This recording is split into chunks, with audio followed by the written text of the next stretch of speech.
The emergency room at Walter Reed Medical Center buzzed with controlled chaos. Nurses moved quickly between beds. Doctors barked orders, and the steady beep of monitors created a symphony of healing and hope. In the corner bed, Staff Sergeant Marcus Chen lay motionless, his dark eyes staring at the ceiling tiles he had memorized over the past 3 weeks. Marcus had been a Navy SEAL medic for 8 years, before the roadside bomb in Afghanistan changed everything. The explosion that took his left leg below the knee also shattered something deeper inside him. He had saved countless lives on the battlefield, but now he couldn't even save himself from the darkness that consumed his thoughts. The physical therapy sessions were torture, not because of the pain in his residual limb, but because every step on his prosthetic reminded him of what he had lost. His teammates visited less frequently now, their awkward silences speaking louder than their encouraging words. They meant well, but Marcus could see the pity in their eyes, the relief that it wasn't them lying in that bed. Dr. Williams, his primary physician, had tried everything. Antidepressants, counseling sessions, group therapy with other wounded veterans. Nothing seemed to break through the wall Marcus had built around himself. He spoke only when necessary, ate only when forced, and spent most of his time lost in memories of missions that felt like they belonged to someone else's life. The nurses had learned not to push too hard. Marcus was polite but distant, thanking them for their care while keeping his emotions locked away. They recognized the signs, the 1,000-yard stare, the reluctance to engage, the way he flinched whenever helicopters flew overhead. Post-traumatic stress was common among the wounded warriors who passed through these halls, but Marcus seemed particularly unreachable. Today felt different, though.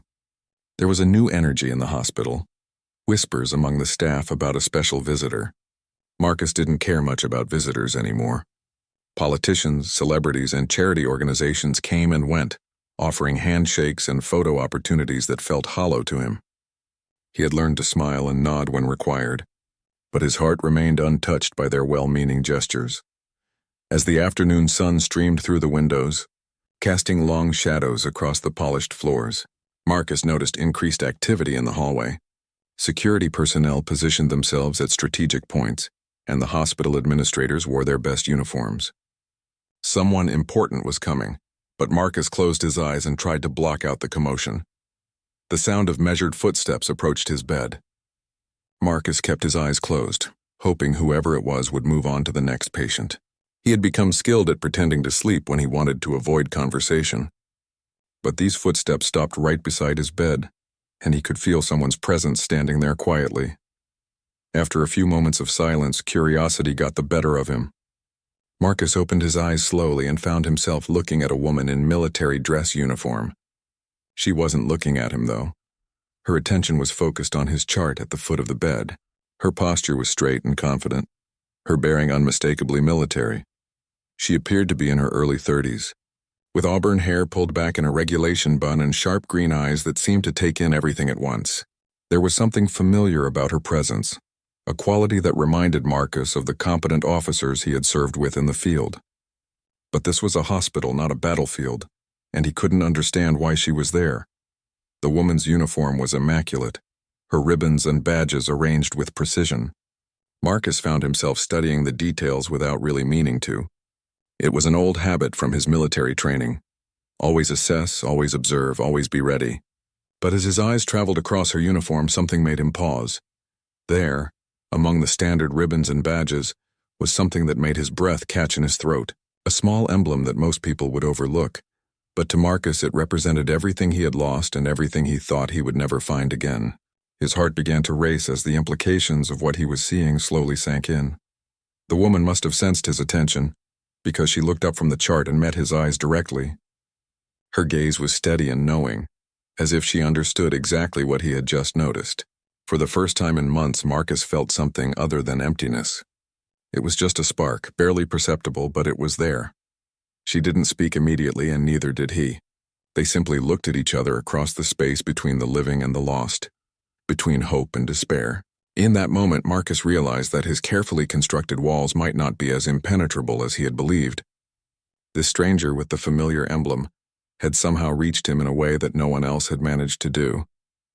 The woman finally spoke, her voice carrying the crisp authority of someone accustomed to command. "Staff Sergeant Chen, I'm Colonel Sarah Martinez. I understand you served as a medic with SEAL Team 7. Marcus nodded slowly, his voice catching slightly as he responded. Yes, ma'am. 8 years. He paused, his eyes drawn again to that small emblem on her uniform. It was a trident, but not just any trident. This one was different, special in a way that only a few people in the world would recognize. Colonel Martinez noticed his stare and touched the emblem briefly. You're wondering about this, she said, not as a question but as a statement. It's not standard issue, is it? No, ma'am, Marcus replied, his voice stronger now. That's a combat medic trident. Only awarded to Navy personnel who served as medics in special operations units and demonstrated exceptional valor under fire. He studied her face more carefully now. I've only seen 3 of them in my entire career. A small smile crossed the colonel's face. 4 now, she said quietly. I earned mine in Iraq 2008, Ramadi province. I was a Navy lieutenant then, attached to a SEAL unit as their primary medic during some of the heaviest fighting of the surge. Marcus felt something shift inside his chest. Here was someone who understood. Not just the medical aspects of his service, but the unique bond between medics and the warriors they served alongside. The weight of responsibility, the split-second decisions between life and death, the way you carried every soldier you couldn't save for the rest of your life. Which unit? Marcus asked, genuine curiosity replacing his usual detachment. SEAL Team 5. We worked with Army Rangers and Marines during Operation Iraqi Freedom, 3 deployments, 47 missions. Her voice carried the measured tone of someone recounting facts, but Marcus could hear the deeper currents underneath. I know what it's like to hold pressure on a wound while bullets fly overhead. I know what it's like to make impossible choices about who to treat first when there are too many wounded and not enough hands. Marcus studied her uniform more carefully now. Besides the combat medic trident, he could see other decorations that told a story of distinguished service. A Purple Heart, a Bronze Star with Valor device, and several other ribbons that indicated multiple combat deployments. This wasn't just some desk officer making a courtesy visit. This was a fellow warrior who had walked the same dark paths he had traveled. Why are you here, Colonel? Marcus asked, his defenses starting to lower despite himself. Colonel Martinez pulled a chair closer to his bed and sat down, a gesture that immediately made the conversation feel less formal. Because 3 weeks ago I received a call from Dr. Williams. He told me about a wounded SEAL medic who was struggling with his recovery. Someone who had saved dozens of lives but couldn't seem to find a reason to fight for his own. She leaned forward slightly, her green eyes intense but kind. Marcus, may I call you Marcus? When he nodded, she continued. I've been where you are. Not physically, I never lost a limb, but mentally, emotionally. After my last deployment, I spent 6 months in a very dark place. I had nightmares about every patient I couldn't save. I second-guessed every decision I made under fire. I pushed away everyone who tried to help me. Marcus felt a recognition that was both uncomfortable and oddly comforting. How did you... He started, then stopped, not sure he wanted to hear the answer. How did I get through it? She finished for him. Honestly, I almost didn't. I was planning to end it all one night in my apartment. I had my service weapon. I had written letters to my family. I had convinced myself that the world would be better without me in it. The rawness of her admission hit Marcus like a physical blow. Here was this accomplished officer, this decorated veteran admitting to the same dark thoughts that had been consuming him for weeks. It was both terrifying and oddly liberating to hear someone else voice what he had been afraid to acknowledge even to himself. What stopped you? Marcus asked quietly. Colonel Martinez reached into her jacket pocket and pulled out a small worn photograph. It showed a young soldier lying on a stretcher, his uniform torn and bloody, but his eyes open and alert. Standing beside him was a younger version of Sarah, her hands still bloody from treating his wounds. This did, she said, handing him the photo. This soldier, Corporal Danny Rodriguez, found me 3 years later. He had tracked me down to thank me for saving his life. He told me he had gotten married, had a daughter, was studying to be a nurse because of what I had shown him about caring for others. He said that by saving his life, I had also saved his wife's happiness and given his daughter a father. Marcus stared at the photograph, seeing not just the faces of strangers, but reflections of all the lives he had touched during his own service. For the first time in months, he began to remember not just the ones he had lost, but the ones he had saved, I realized that night, Colonel Martinez continued, that ending my life wouldn't just be losing one person. It would be erasing all the lives I had saved, all the families I had kept together, all the futures I had made possible. Our value isn't diminished by our wounds, Marcus. Sometimes it's defined by how we heal from them. Over the following days, Colonel Martinez returned to the hospital regularly. Unlike the other visitors who came with forced cheerfulness and awkward small talk, she brought something different, understanding born from shared experience. She didn't try to minimize Marcus's pain or offer empty platitudes about everything happening for a reason. Instead, she shared stories from her own recovery. The panic attacks that had ambushed her in grocery stores when she heard sudden loud noises. The way she had isolated herself from friends and family because explaining her experiences felt impossible. The guilt she carried over surviving when others hadn't. Each story was like a key, unlocking parts of Marcus's own experience that he had kept buried. The hardest part, she told him one afternoon as they sat in the hospital's garden, wasn't learning to live with what happened to me. It was learning to live with what I had seen happen to others. Every face of every soldier I couldn't save was burned into my memory. I used to lie awake at night replaying those moments, wondering if I could have done something different. Marcus found himself nodding. There was this kid, Private Thompson, 18 years old, been in country for maybe 2 weeks, stepped on an IED during a routine patrol. His voice grew quiet. I worked on him for 20 minutes. Did everything right, followed every protocol. But he was just too torn up. He died holding my hand, asking me to tell his mom he loved her. For the first time since the explosion, Marcus was talking about his experiences without his throat closing up. Colonel Martinez listened without judgment, without trying to fix him or offer solutions. She simply witnessed his pain, the way he had witnessed hers. Did you tell her? She asked gently. His mom? Yeah. I called her from Germany during my medical evacuation. Probably one of the hardest conversations of my life. Marcus wiped his eyes, surprised to find them wet. She thanked me. Can you believe that? Her son died in my arms, and she thanked me for being with him so he didn't die alone. Colonel Martinez nodded slowly. That's the thing about this job, Marcus. We carry the weight of both our failures and our successes. Sometimes the successes are harder to bear because they remind us of our humanity when we're trying so hard to be strong. As the days passed, Marcus began to look forward to their conversations. Colonel Martinez challenged him in ways that felt familiar, the way good officers push their people to be better while never abandoning them. She brought him books about other wounded veterans who had found purpose after their injuries. She shared research about post-traumatic stress and traumatic brain injury that helped him understand his own symptoms. But more importantly, she helped him begin to see a future beyond his hospital bed. She talked about veterans who had become counselors, teachers, advocates for wounded warriors. She spoke of programs that trained former medics to work in civilian hospitals, bringing their battlefield experience to emergency rooms and trauma centers. The skills you learned, the instincts you developed, the ability to stay calm under pressure. None of that was lost in that explosion, she told him. Your leg was damaged, not your brain, not your heart, not your hands.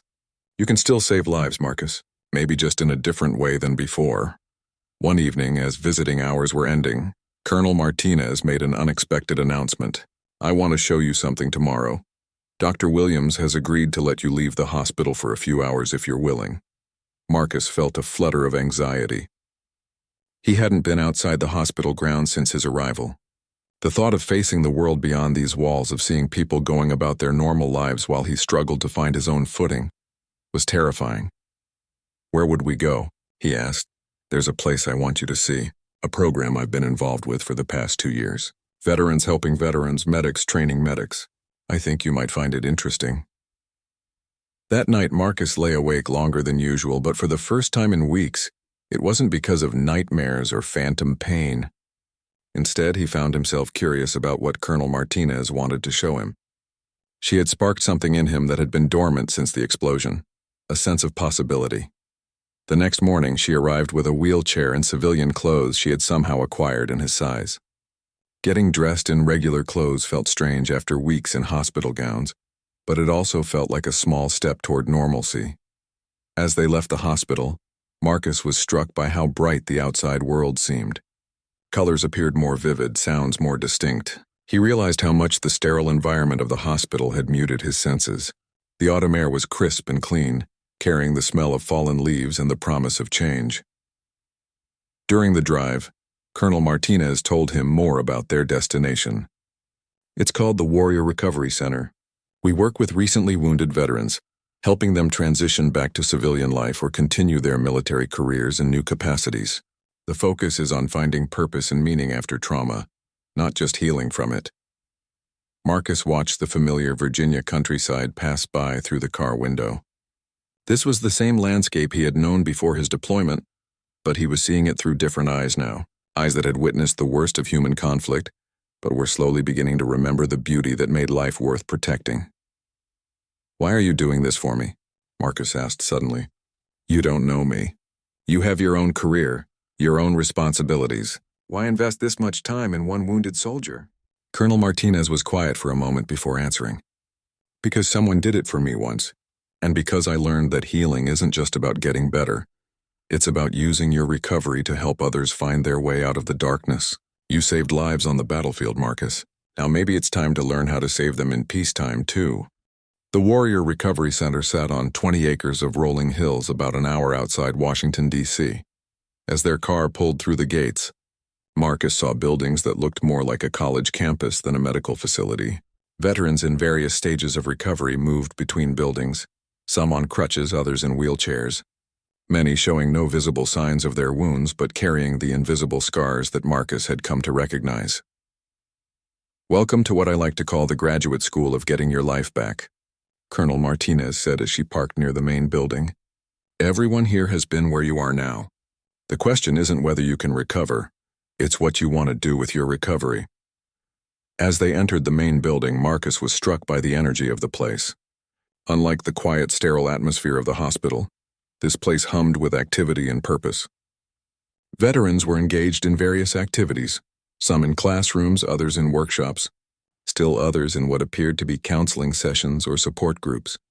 Their first stop was a large room where about 15 veterans sat in a circle, sharing stories and experiences.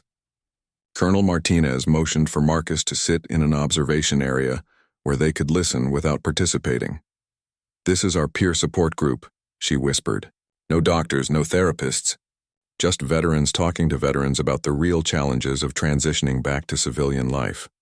Marcus listened as a former Marine talked about his struggle with crowds after losing his hearing in an explosion. An Army sergeant described the difficulty of finding purpose after leaving the infantry.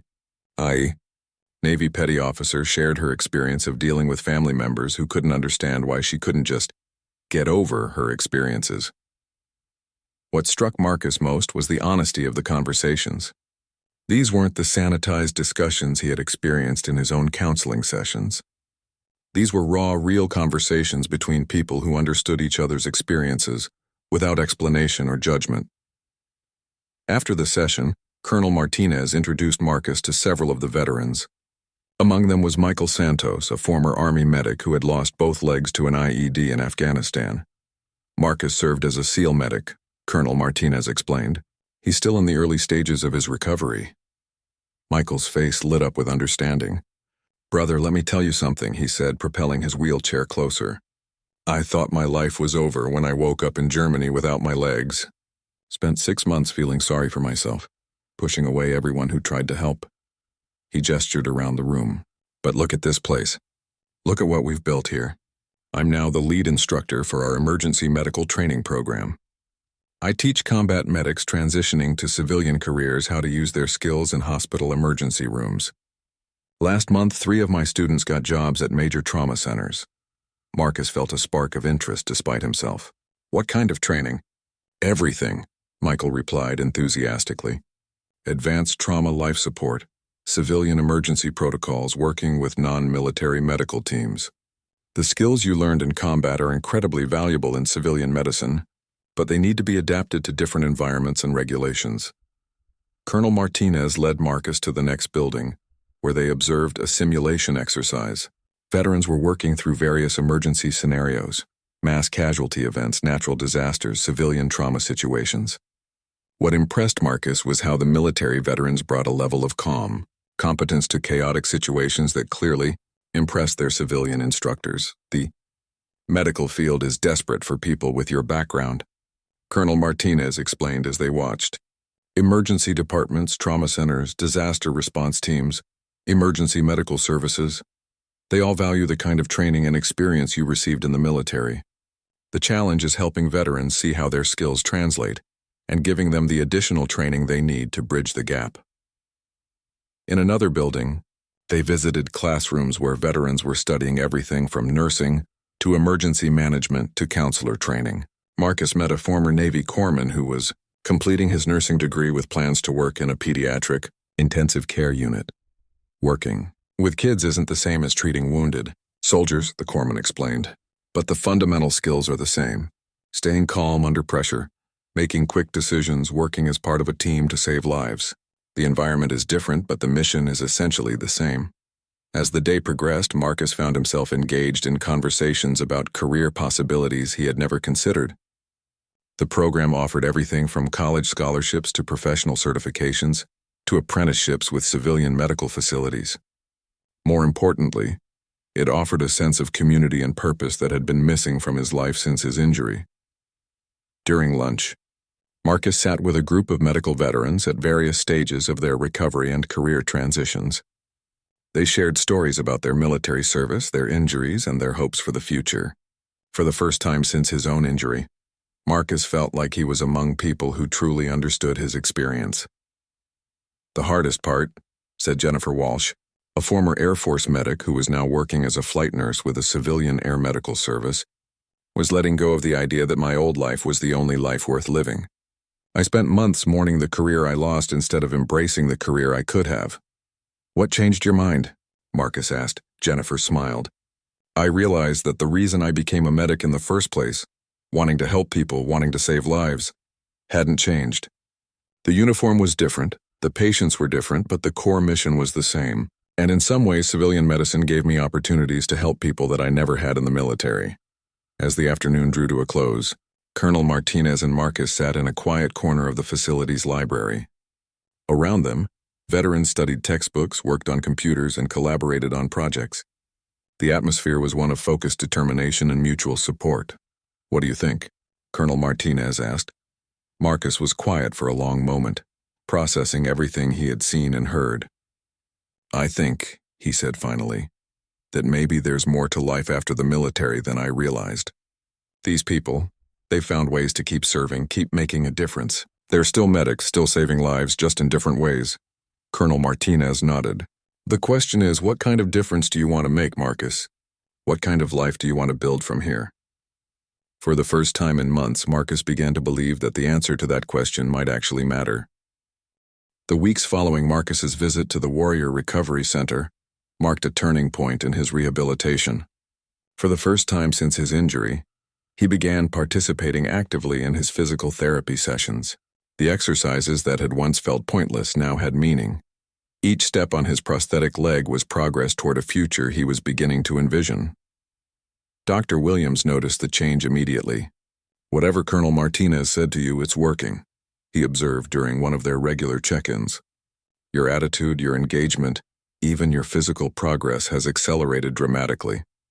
Marcus found himself looking forward to Colonel Martinez's visits, not just for the companionship, but for the way she challenged him to think beyond his limitations. She brought him articles about advances in prosthetic technology, stories about wounded veterans who had returned to active careers, and applications for various training programs. I've been thinking about what we discussed, Marcus told her during one of their sessions, about finding a new way to serve, to use my medical training. I want to know more about the emergency medicine training program at the recovery center. Colonel Martinez smiled, but her expression was serious. It's not easy, Marcus. The program is intensive. 6 months of classroom work followed by 6 months of hands-on training in civilian trauma centers. You'll be competing with people who aren't dealing with physical limitations or psychological trauma. Are you sure you're ready for that kind of challenge? The old Marcus might have been intimidated by such a question, but something had shifted inside him during their conversations and his visit to the recovery center. Colonel, I spent 8 years treating gunshot wounds, blast injuries, and traumatic amputations under enemy fire. I think I can handle a civilian emergency room. Over the next few weeks, Marcus threw himself into preparing for the application process. He studied civilian medical protocols, researched the differences between military and civilian emergency care, and began working with a counselor to address his post-traumatic stress symptoms more aggressively. The application process itself was rigorous. In addition to academic requirements and medical examinations, candidates had to undergo psychological evaluations and demonstrate their ability to work effectively in high-stress civilian environments. Marcus's military medical experience was an asset, but his recent trauma and current recovery status raised questions about his readiness. The interview panel consisted of 3 people: Michael Santos, the program director whom Marcus had met during his visit; Dr. Lisa Chen, a civilian emergency physician who served as the program's medical advisor; and Colonel Martinez, who recused herself from voting but served as Marcus's advocate. Staff Sergeant Chen, Dr. Lisa Chen began, "Your military medical record is impressive. You've clearly demonstrated competence under extreme conditions. But civilian emergency medicine presents different challenges. How do you think your combat experience translates to treating civilian patients?" Marcus had anticipated this question. "Ma'am, the fundamentals of emergency medicine remain the same regardless of the setting. Rapid assessment, priority triage, stabilization of critical patients. The main differences I see are in the resources available and the types of injuries typically encountered." He paused, then continued. "In combat, we often had limited supplies and had to improvise. In civilian hospitals, there are more resources but also more protocols and regulations. I believe my ability to work efficiently under pressure and make quick decisions will be valuable. But I understand I'll need to learn new procedures and adapt to a different environment." Michael Santos leaned forward. "Marcus, you're dealing with your own recovery from both physical and psychological trauma. How do we know you won't become overwhelmed when faced with treating other trauma patients? How do you plan to manage your own symptoms while caring for others?" This was the question Marcus had been dreading, but also the one he felt most prepared to answer. "Sir, I won't pretend that my recovery is complete, or that I don't still struggle with symptoms. But I've learned something important over the past few weeks. My trauma doesn't disqualify me from helping others. It gives me a unique perspective on what patients and families are going through." He looked directly at the panel. "When I treat someone who's been in a car accident, I understand the fear and confusion they're experiencing in a way that someone who hasn't been through trauma might not. My own recovery has taught me about resilience, about the importance of hope, about the healing power of being truly understood by someone who's been through similar experiences." Dr. Chen nodded thoughtfully. "That's an interesting perspective. But civilian emergency medicine isn't just about trauma. You'll be treating heart attacks and strokes, overdoses, psychiatric emergencies. How do you feel about expanding your scope of practice beyond combat injuries?" "I'm excited about it," Marcus replied honestly. "In the military, my focus was necessarily narrow, treating combat-related injuries and keeping soldiers alive long enough to get them to higher levels of care. But I became a medic because I wanted to help people, not just soldiers. The opportunity to treat a broader range of conditions, to be part of the entire healing process rather than just the initial stabilization, that's something I've always wanted to do." The interview continued for another hour, covering everything from his academic goals to his long-term career plans. Throughout the process, Marcus felt a confidence he hadn't experienced since before his injury. He was discussing his future, his ambitions, his desire to contribute to something meaningful.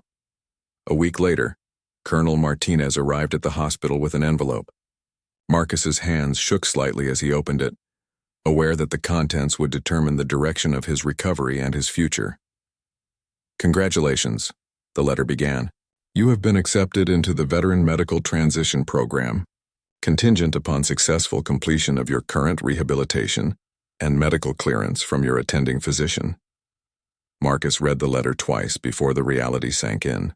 He had been given a chance to rebuild his career, to find a new way to serve, to transform his trauma into a source of strength and understanding for others. Colonel Martinez watched his reaction with satisfaction. "So how does it feel to have a future again?" Marcus looked up from the letter, his eyes bright with possibility for the first time in months. "It feels like coming back to life," he said quietly. "Like remembering who I am underneath all this pain and fear." "Good," she replied, "because the hardest work is just beginning. But I have complete confidence that you're ready for it." As Marcus held the acceptance letter, He realized that his journey wasn't just about physical recovery or career transition. It was about rediscovering his sense of purpose and learning that trauma, while devastating, didn't have to be the end of his story. It could be the beginning of a new chapter, one where his experiences, both the triumphs and the struggles, could be used to help others find their own path to healing. 6 months later, Marcus stood outside the emergency department of St. Mary's Medical Center, adjusting his civilian clothes and checking his prosthetic leg one final time. Today marked the beginning of his clinical rotation, the hands-on portion of his training program. After months of intensive classroom work, he was finally ready to return to what he did best: saving lives. The academic portion of the program had been challenging but rewarding. Marcus had excelled in his studies, discovering that his military medical training provided an excellent foundation for civilian emergency medicine. He had learned new protocols, studied different equipment, and adapted his rapid assessment skills to a broader range of medical conditions. But more importantly, he had continued working with Colonel Martinez and the counselors at the recovery center to address his post-traumatic stress symptoms. The nightmares still came occasionally, and loud noises could still trigger anxiety responses, but he had developed coping strategies and learned to recognize his triggers before they overwhelmed him. Dr. Patricia Rodriguez, the emergency department director, greeted Marcus at the entrance. She was a small woman with graying hair and sharp eyes that seemed to take in everything at once. Marcus recognized the look of someone who had spent years making life-and-death decisions under pressure. "Staff Sergeant Chen, welcome to Controlled Chaos," she said with a slight smile. "I've reviewed your file and your training records. Impressive background, but I want you to know that civilian emergency medicine has its own rhythms and challenges. Are you ready to start over as a student again?" "Yes, ma'am," Marcus replied. "I understand that my military experience is just a starting point. I'm here to learn." Dr. Rodriguez nodded approvingly. "Good attitude. You'll be working primarily with Dr. James Walsh. He's one of our senior attendings and has experience working with military veterans. He'll be your primary supervisor for the next 6 months. Dr. Walsh turned out to be a tall, soft-spoken man in his early 40s who had served as a Navy physician early in his career. He understood the transition Marcus was making and proved to be an excellent mentor, pushing Marcus to expand his skills while respecting his experience. "The biggest adjustment," Dr. Walsh explained as they toured the emergency department, "is learning to think beyond immediate survival. In combat medicine, your job was to stabilize patients and get them to higher levels of care as quickly as possible. Here, we're often providing definitive care. We need to think about not just keeping people alive, but optimizing their long-term outcomes." Marcus's first few shifts were overwhelming in unexpected ways. The variety of cases was staggering. Everything from heart attacks to broken bones to psychiatric emergencies to routine illnesses. He had to learn new procedures, different medications, and complex protocols for conditions he had rarely encountered in his military service. But what surprised him most was how naturally he adapted to the civilian environment. His ability to remain calm under pressure, to quickly assess multiple patients and prioritize care, and to work efficiently as part of a team proved invaluable in the fast-paced emergency department. 3 weeks into his rotation, Marcus faced his first major test. A multi-car accident brought 6 victims to the emergency department simultaneously, including 2 critical trauma cases. As the ambulances arrived, Marcus felt the familiar surge of adrenaline that had once accompanied incoming medevac helicopters. "Chen, you're with me," Dr. Walsh called out as they received the first critical patient, a 20-year-old man with multiple traumatic injuries, including a possible internal bleeding and compromised airway. Marcus fell into the rhythm he remembered from countless battlefield situations. His hands moved automatically, starting IVs, checking vital signs, assisting with intubation. But now he was working with advanced equipment and unlimited supplies, following protocols designed for optimal patient outcomes rather than battlefield survival. "Nice work," Dr. Walsh said quietly as they stabilized the patient and prepared him for surgery. "Your instincts are excellent. You anticipated what I needed before I asked for it." As the shift continued, Marcus found himself treating the other accident victims, an elderly woman with a broken hip who reminded him of his grandmother, a child with minor injuries who was more scared than hurt, a pregnant woman who was concerned about her unborn baby, despite her own injuries being relatively minor. Each patient required not just medical skills, but compassion, communication, and the ability to provide reassurance during what were often the most frightening moments of their lives. Marcus discovered that his own experience with trauma and recovery gave him unique insight into what patients and families were feeling. "You're going to be fine," he told the pregnant woman as they monitored her baby's heartbeat. "I know everything seems scary right now, but you're both going to be okay. We're going to take excellent care of you." Something in his voice, perhaps the authority of someone who had seen worse and survived it, seemed to calm her anxiety. Marcus realized that his own journey through trauma and recovery had given him something valuable to offer his patients. Not just medical expertise, but genuine understanding of what it meant to face the unknown and find hope on the other side.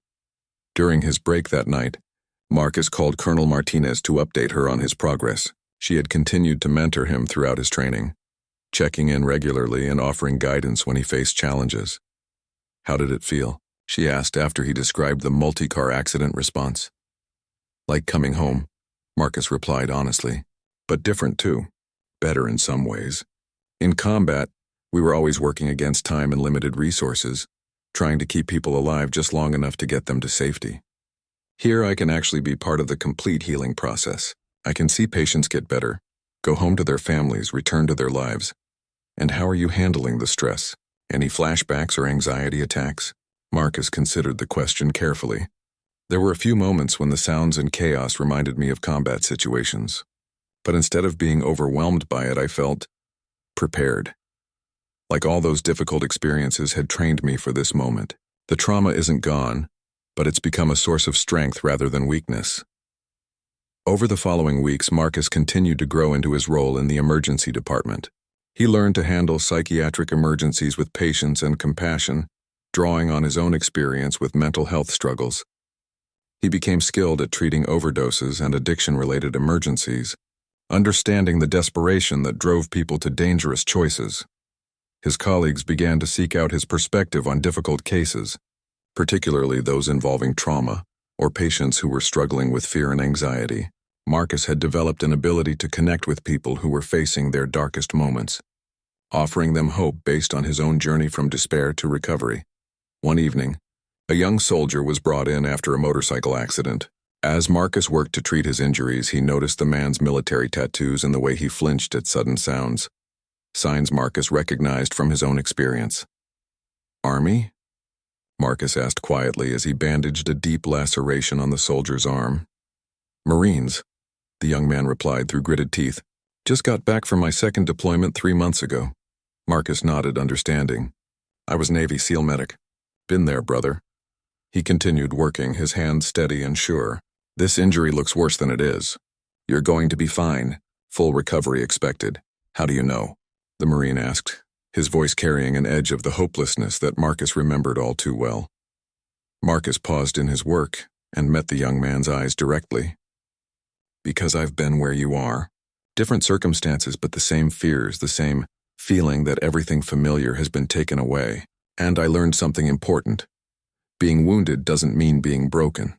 Sometimes it means being given a chance to become something stronger than you were before." As he finished treating the Marine's injuries, Marcus gave him a card for the Warrior Recovery Center.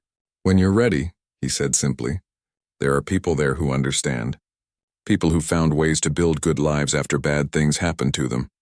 Later that night, as Marcus completed his documentation and prepared to head home, Dr. Walsh approached him with a serious expression. "Marcus, I've been watching your work for the past 2 months. You have excellent clinical skills, but more than that, you have something that can't be taught.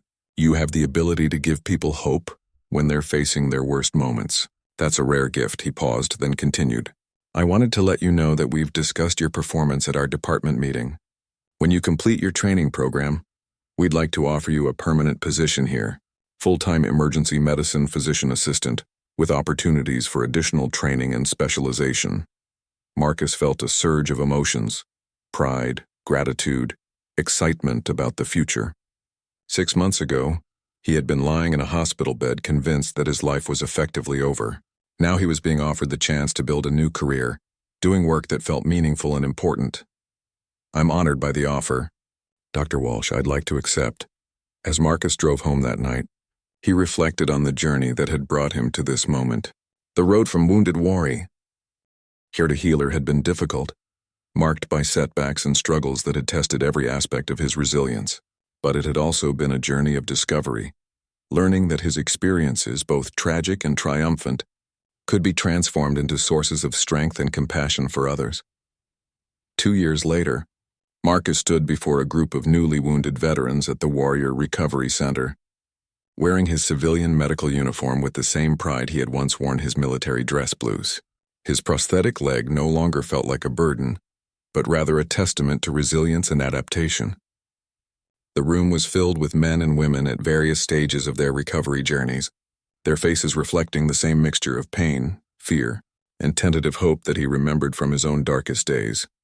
"My name is Marcus Chen," he began, his voice carrying the confidence of someone who had found his purpose.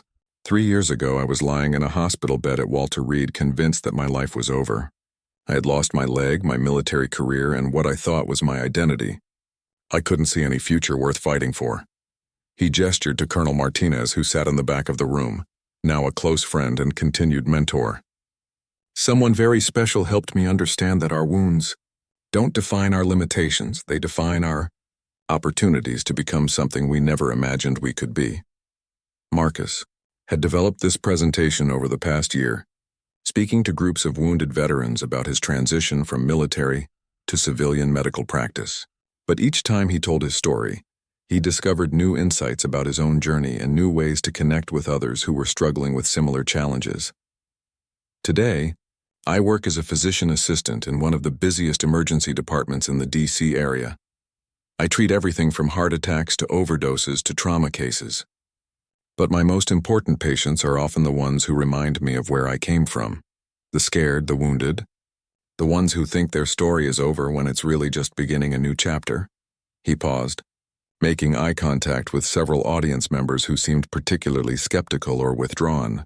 "I want to tell you about a patient I treated last month. A young woman, 23 years old, came in after a serious car accident. She had multiple fractures, internal bleeding, and was facing the possibility of losing her left arm. She kept asking me if her life was over, if she'd ever be normal again." Marcus smiled at the memory. "I was able to tell her something that I couldn't have said 3 years ago with any authenticity. I told her that normal is overrated, that the strongest people I know are the ones who've been broken and chose to heal, that some of the most beautiful lives are built from the pieces of dreams that seemed shattered."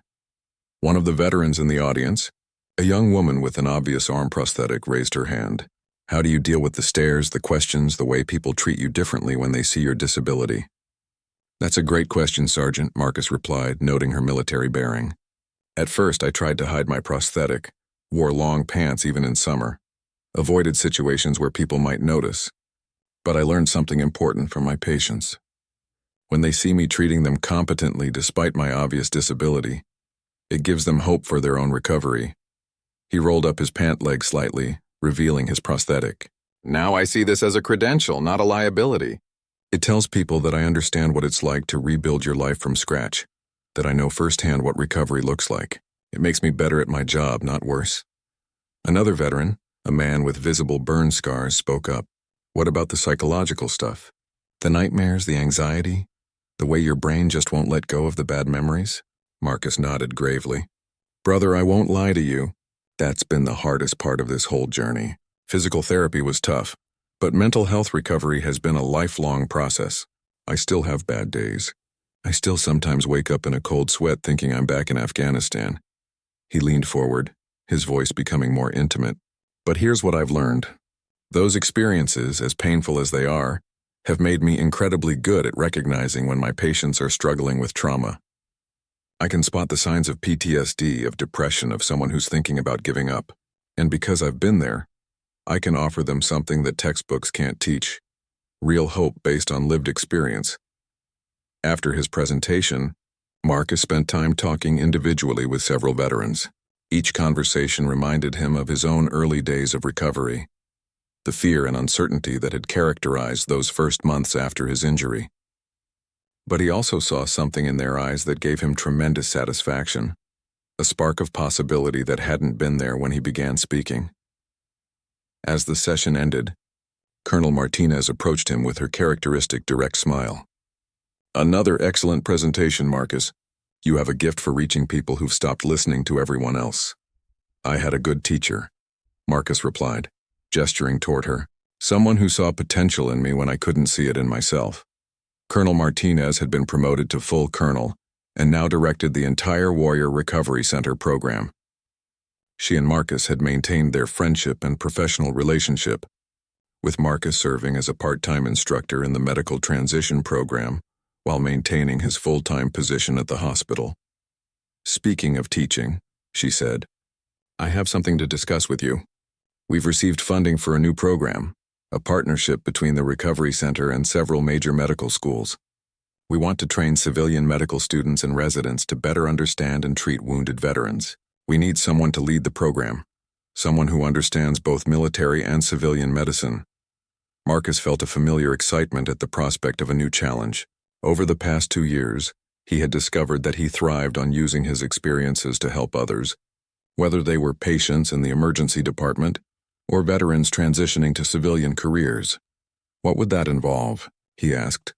Developing curriculum, training instructors, working with medical schools across the country to implement veteran-focused care protocols. It would mean traveling, speaking at conferences, maybe even testifying before Congress about veteran healthcare issues. Are you interested? Marcus thought about the path that had brought him to this moment. From a hospital bed where he had contemplated ending his life, to an emergency department where he saved lives daily, to this opportunity to impact veteran care on a national level.